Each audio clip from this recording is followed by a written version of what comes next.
నమస్తే తెలుగు న్యూస్కి స్వాగతం.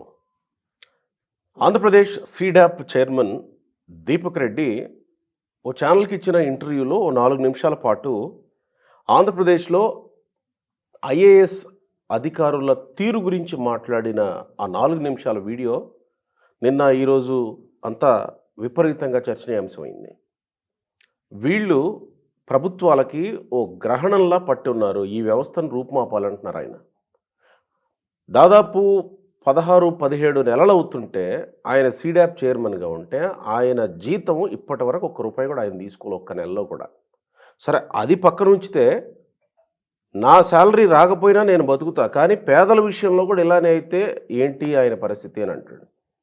ఈ ఐఏఎస్ల వల్లనే జగన్మోహన్ రెడ్డి 2024లో ఓడిపోయినా, ఈ ఐఏఎస్ల వల్లే చంద్రబాబు నాయుడు 2019లో ఓడిపోయిన వీళ్ళే ప్రభుత్వాన్ని నిండా ముంచుతున్నారు, వీళ్ళని నమ్మకూడదు, వీళ్ళని ఈ వ్యవస్థనే రూపుమాపాలంటున్నాడు ఆయన. ఆ స్థాయిలో ఆయన మాట్లాడడం అంటే ఖచ్చితంగా చర్చనీయాంశం. ఏం జరుగుతుంది అసలు వ్యవస్థలో అనేది.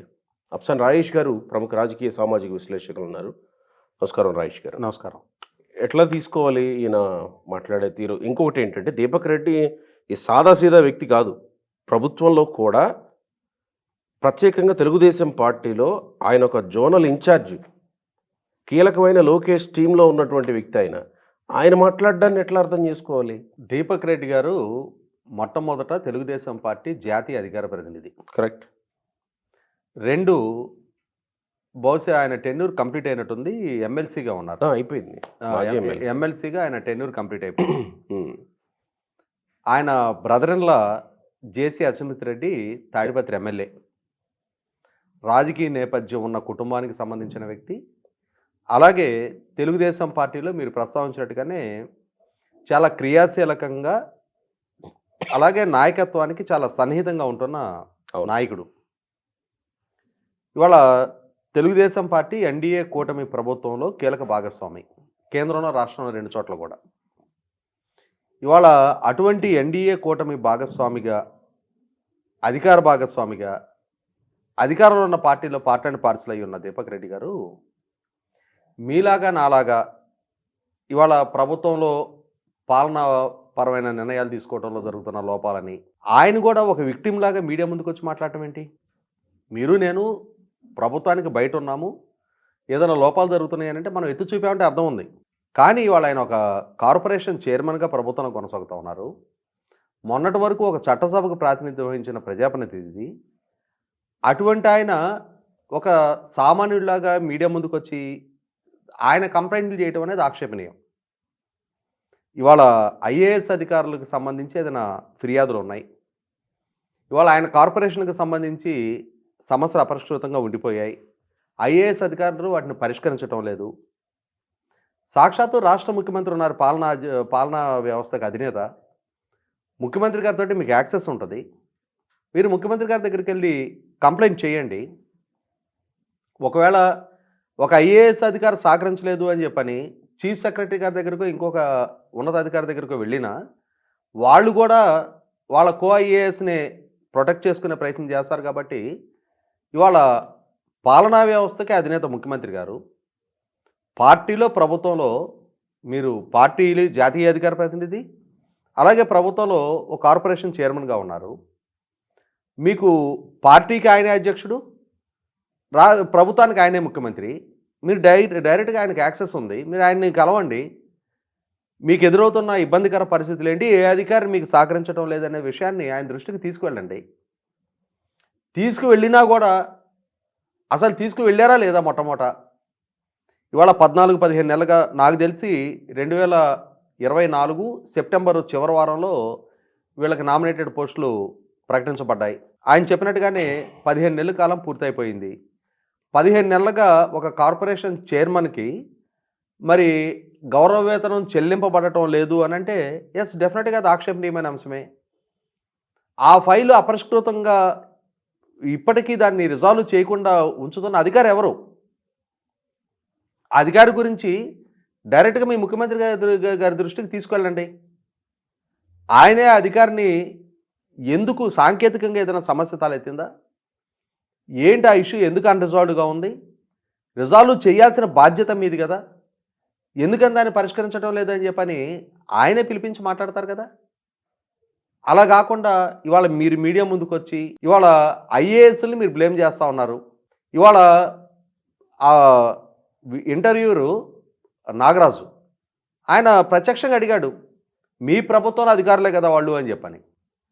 ఇవాళ ఆ ప్రభుత్వం అంటే ఉత్త ప్రజాప్రతినిధులు మాత్రమే కాదు, అవును కదా, ఎగ్జిక్యూటింగ్ అథారిటీ కూడా ప్రభుత్వమే.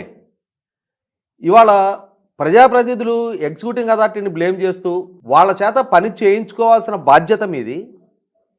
అదే సందర్భంలో ఇవాళ రాజకీయ నాయకులు ప్రజాప్రతినిధులు వాళ్ళని సక్రమంగా బిజినెస్ రూల్స్కి లోబడి రూల్ ఆఫ్ లాకి కట్టుబడి పనిచేసే విధంగా వాళ్ళని మార్గనిర్దేశం చేయాల్సిన బాధ్యత అధికారులది. ఆల్ ఇండియా సర్వీస్ అధికారుల వ్యవస్థ నియామకం అయింది అందుకు. రాజకీయ నాయకులకి చట్టం గురించి, రాజ్యాంగం గురించి, బిజినెస్ రూల్స్ గురించి, రూల్ ఆఫ్ లా గురించి అవగాహన ఉన్నా లేకున్నా దానికి లోబడి ఫైల్ ప్రిపేర్ చేసి వాళ్ళ చేత దాన్ని ఆమోదింపజేసుకొని ఆ ఫైల్ని అమలు చేసేది ఎగ్జిక్యూటింగ్ అథారిటీ. ఇవాళ ఇరు వ్యవస్థల మధ్య ప్రాపర్ కోఆర్డినేషన్ ఉంటేనే పాలన సక్రమంగా ప్రజలకు చేరువవుతుంది. అలా కాకుండా ఇరు వ్యవస్థల మధ్య ఒక ఘర్షణపూరిత వాతావరణం చెలరేగితే, ఒకరినొకరు నిందించుకుంటూ ఉంటే అది అంతిమంగా ప్రజాస్వామ్యంలో ప్రజలు ఏ నమ్మకంతో అయితే ప్రభుత్వాన్ని ఎన్నుకున్నారో ఆ నమ్మకాన్ని నిలబెట్టుకోలేని స్థితికి ప్రభుత్వం దిగజారుతుంది. ఇక్కడ ఇప్పుడు ఈయన మాట్లాడింది చూసినప్పుడు ఆయన కూడా అంటున్నాడు, నేను ఇప్పటివరకు చాలాసార్లు చెప్పాను సాలరీ రిలీజ్ చేసే విషయంలో అని. సేమ్ జీవీ రెడ్డి ఎపిసోడ్ ఏమన్నా రిపీట్ అవుతుందా అని అనిపిస్తుందా అనుకోవచ్చా? ఇక్కడ జీవీ రెడ్డి విషయం కూడా ఇప్పుడు జీవీ రెడ్డి కూడా ఆ రోజు తన ఇంటెన్షన్ 100% ఫెయిర్ ఇంటెన్షన్. అంటే అనధికారికంగా ఉద్యోగాలు పొంది వాళ్ళు విధులు నిర్వహించకుండా 600 మంది జీతాలు తీసుకుంటున్నారు కాబట్టి వాళ్ళని తొలగించాలి అనేది అతని ఇంటెన్షన్ మంచిదే. కానీ అది అమలు చేసే ప్రాసెస్లో ఐఏఎస్ అధికారి సహకరించాలి తనకి. ఆ ఐఏఎస్ అధికారి మీద డైరెక్ట్గా ముఖ్యమంత్రి గారి దృష్టికి ఆ ఐఏఎస్ అధికారి సహాయ నిరాకరణ, అతని సహాయ నిరాకరణ వల్ల ఆయాచితంగా 600 మందికి ఫైబర్ నెట్ నుంచి జీతాలు చెల్లింపజేయాల్సి రావటం, ప్రభుత్వ ఖజానా నుంచి ఆయాచితంగా 600 మంది వాళ్ళు ఇర్రెగ్యులర్గా అపాయింట్మెంట్స్ పొంది కూడా వాళ్ళు ఇవాళ జీతాలు పొందుతున్న అంశం ఏకైకనే డైరెక్ట్గా ముఖ్యమంత్రి గారి దృష్టికి తీసుకువెళ్ళి అక్కడి నుంచి పరిష్కారం చేసుకోవాల్సిన అంశం. ఆ రోజు జీవీ రెడ్డి కూడా డైరెక్ట్గా మీడియాలోకి వచ్చినందువల్లే అది వివాదంగా మారింది. ఆ రోజు తను ప్రెస్ మీట్ పెట్టి అవును ముఖ్యమంత్రి గారు పిలిచి జీవీ రెడ్డిని మందలించింది కూడా అదే ఇష్యూ మీద. నీకు నాతో యాక్సెస్ ఉంది కదా, నువ్వు నా దృష్టికి తీసుకురావచ్చు కదా, నువ్వు మీడియాకి ఎందుకు వెళ్ళావు అని చెప్పని. ఇవాళ దీపక్ రెడ్డి కూడా సేమ్ ఇదే జరుగుతూ ఉంది. ఆయన కూడా జాతీయ అధికార ప్రతినిధిగా జగన్మోహన్ రెడ్డి గారి ప్రభుత్వాన్ని చేసిన విమర్శ ఇవాళ తన ప్రభుత్వంలో తనకి అధికారులు సహాయ నిరాకరణ చేస్తున్నారు, తమకు సంబంధించిన సమస్యలు కూడా పరిష్కరించడం లేదు, ఇటువంటి సింపుల్ ఇష్యూస్ కూడా అన్రిజాల్వ్డ్గా సంవత్సరాల తరబడి పెండింగ్ ఉంటున్నాయి అని అంటే అది ప్రభుత్వ పరిపాలనని ప్రజలకి ఏ విధమైన సంకేతం, ప్రభుత్వ పరిపాలన విషయంలో ప్రజలకి ఏ విధమైన సంకేతం ఇస్తూ ఉన్నారు.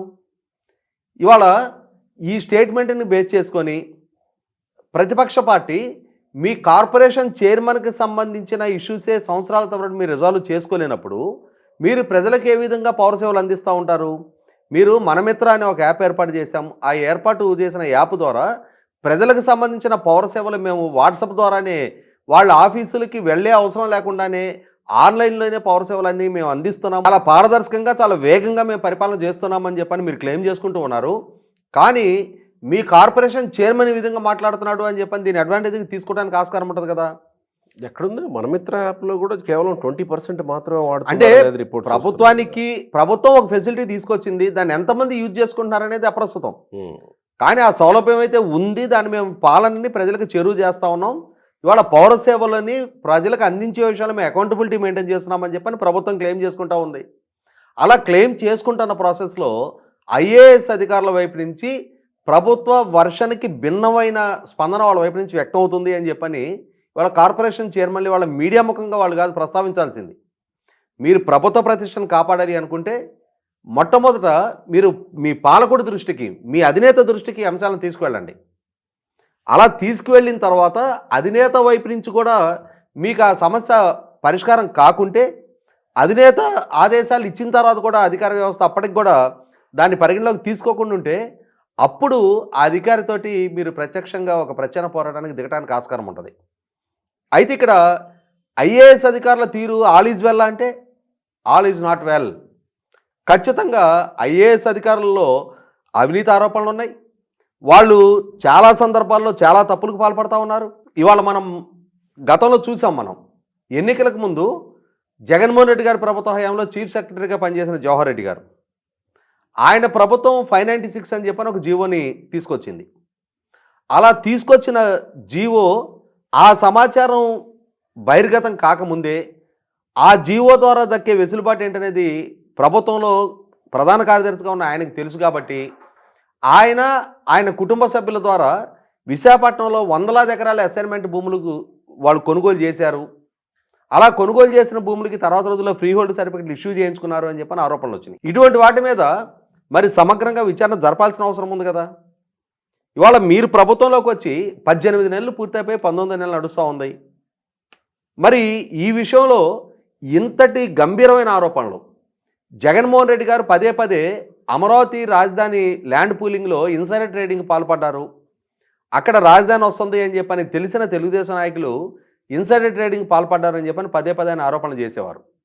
కానీ ఇవాళ వైసీపీ ప్రభుత్వం తీసుకొచ్చిన 596 జీవో, ఆ జీవో సమాచారం ముందుగానే తెలిసిన ప్రభుత్వోద్యోగులు, ఉన్నతాధికారులు, అలాగే కొందరు రాజకీయ నాయకులు ఆ జీవో నాటు పెట్టుకొని ముందస్తుగానే వాళ్ళు భూ లావాదేవీలు చేసుకున్నారు అని చెప్పని ఇవాళ ప్రభుత్వానికి నిర్దిష్టమైన సమాచారం విజిలెన్స్ విచారణలో తేడతలం అయింది కదా.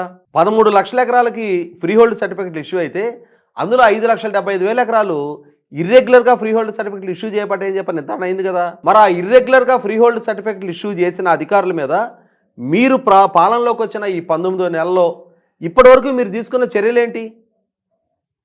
అలాగే దండా నాగేంద్ర అని చెప్పని అతను ఈ ఇసుక అక్రమ తవ్వకాల మీద జగన్మోహన్ రెడ్డి గారి పరిపాలనా హయాంలో ఎన్జీటీకి వెళ్ళడం జరిగింది.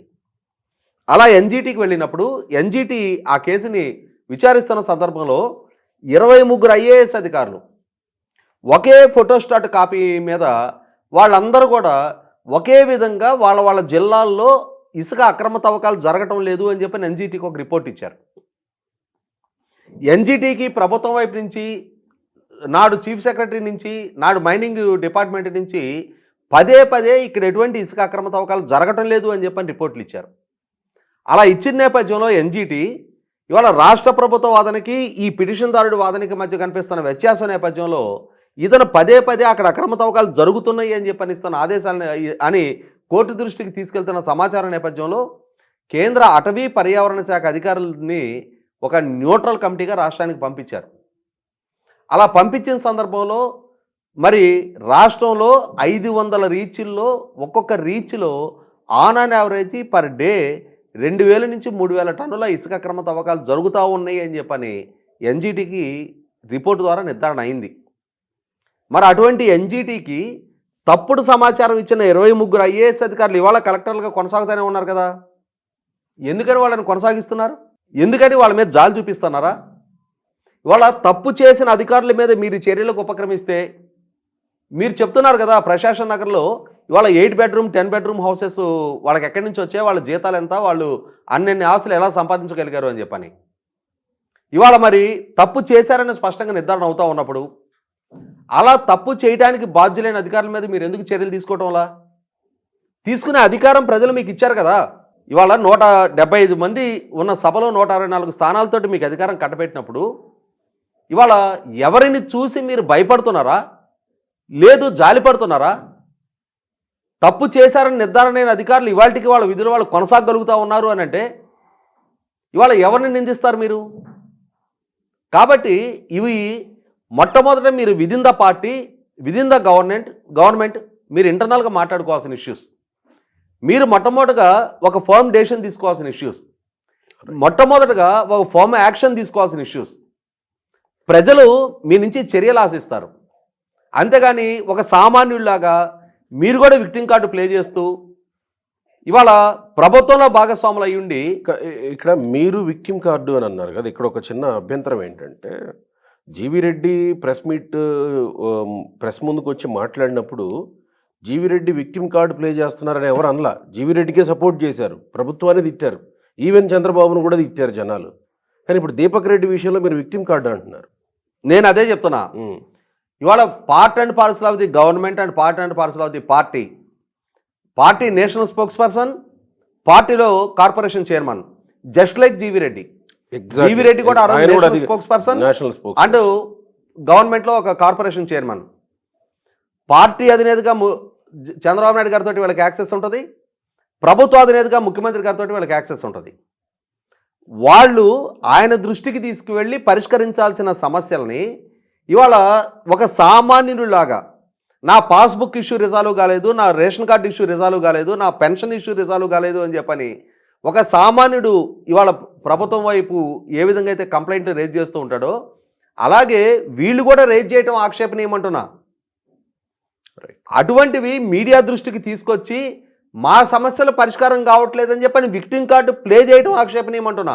ఇవాళ మీరు సామాన్యులు కాదు, మీరు పార్టీలో ప్రభుత్వంలో కీలక స్థానంలో ఉన్న వ్యక్తులు, ఇవాళ చర్యలు తీసుకునే స్థాయిలో ఉన్న వ్యక్తులు. మీరు ఐఏఎస్ అధికారి మీ మాట వినడు అనుకున్నప్పుడు ఐఏఎస్ అధికారి ఇష్యూ ఇవాళ పార్టీలో ప్రభుత్వంలో భాగస్వాములు అయిన మీరు మొట్టమొదటి మీ ముఖ్యమంత్రి గారి దృష్టికి తీసుకువెళ్ళండి, మీ పార్టీ ప్రధాన కార్యదర్శి దృష్టికి తీసుకువెళ్ళండి. అక్కడ కూడా సమస్య పరిష్కారం కాకుంటే ఈ ప్రజా జీవితం నుంచి లెఫ్ట్ అయిపోండి జీవి రెడ్డి లాగా. అంతేగాని మాకు పదవులు కావాలి, మాకు ప్రభుత్వంలో పార్టీలో హోదాలు కావాలి, కానీ మేము పాలనా విషయంలో మాత్రం మేము సమర్థంగా వ్యవహరించలేము అని ఈ విధమైన సంకేతాలు మీరు ప్రజలకు ఇవ్వటం ద్వారా మీ గౌరవాన్ని మీరే తగ్గించుకుంటా ఉన్నారు. రైట్ అండి, థ్యాంక్ యూ.